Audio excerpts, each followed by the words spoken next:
নমস্কার প্রিয় বন্ধুরা, কেমন আছো সবাই? তোমাদের সকলকে জানাই শুভ পয়লা বৈশাখের অনেক অনেক শুভেচ্ছা, ভালোবাসা।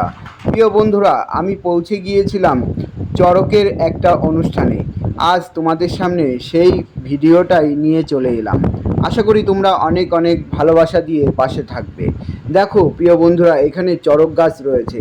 এক ঝাঁক আম গাছের নিচে আমি দাঁড়িয়ে রয়েছি, আর এই অসাধারণ সুন্দর একটা মুহূর্ত তোমাদের সামনে তুলে ধরতে চলেছি। প্রিয় বন্ধুরা, দেখো অনেক সন্ন্যাসীরা এখানে কিভাবে এই সন্ন্যাসীরা এত সুন্দর একটা মুহূর্ত সাজিয়ে ফুটিয়ে তুলেছে। সকলে কিন্তু দেখো মুখের মধ্যে বড় বড় সূচ কিভাবে ভরে নিচ্ছে। তোমরা তো নিশ্চয়ই অনেক জায়গাতে এই চড়ক পুজো দেখেছো, বিভিন্নভাবে অনেক রকম রীতি মেনে হয়ে থাকে। যেমন আগুনে ঝাঁপ দেওয়া, উপর থেকে নিচে জালের উপরে ঝাঁপ দেওয়া এবং কাদা খেলা থেকে শুরু করে সমস্ত কিছুই হয়ে থাকে। এই এক অন্যরকম চড়ক পুজো। গত বছরও পৌঁছে গিয়েছিলাম, এবছরও গিয়ে অনেকটা আনন্দ উপভোগ করেছি। দেখতেই পাচ্ছ সমস্ত সন্ন্যাসীরা গজন গাইতে গাইতে চলছে এই পথে।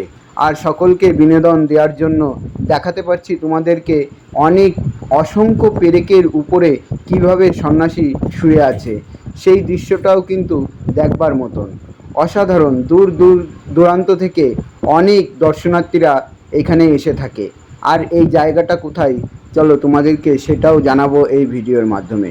অবশ্যই তোমরা পাশে থেকো। দেখো বন্ধুরা, কতটা খতরনাকভাবে এই দৃশ্যগুলো কিন্তু হয়ে থাকে। দেখতেই পাচ্ছ চারিদিকে বসে আছে অসংখ্য দর্শনার্থী, আর এই সন্ন্যাসীদের মধ্যে চলছে সেই প্রদর্শনীগুলো।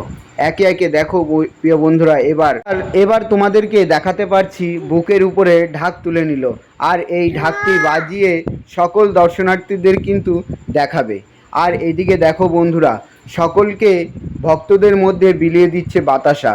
আর তোমাদেরকে দেখাতে পাচ্ছি যে এই জায়গাটা পূজিত হয়ে থাকে সারা মাস পাটা নিয়ে ঘোরে সন্ন্যাসীরা।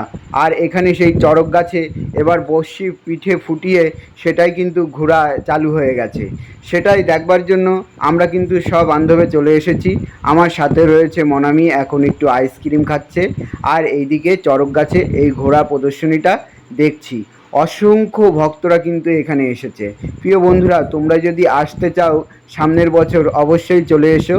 এটি হচ্ছে চাকদা রোড, বনগা বনবিহারী কলোনি, এবং ক্লাবের নামটি হচ্ছে রামকৃষ্ণ স্পোর্টিং ক্লাবের পরিচালনায় এই মেলা পুজোটো হয়ে থাকে। অবশ্যই তোমরা দেখতে চাইলে আবার সামনের বছর চলে এসো। তোমাদের কাছে জানাই অসংখ্য ধন্যবাদ। ভালো থেকো, টাটা।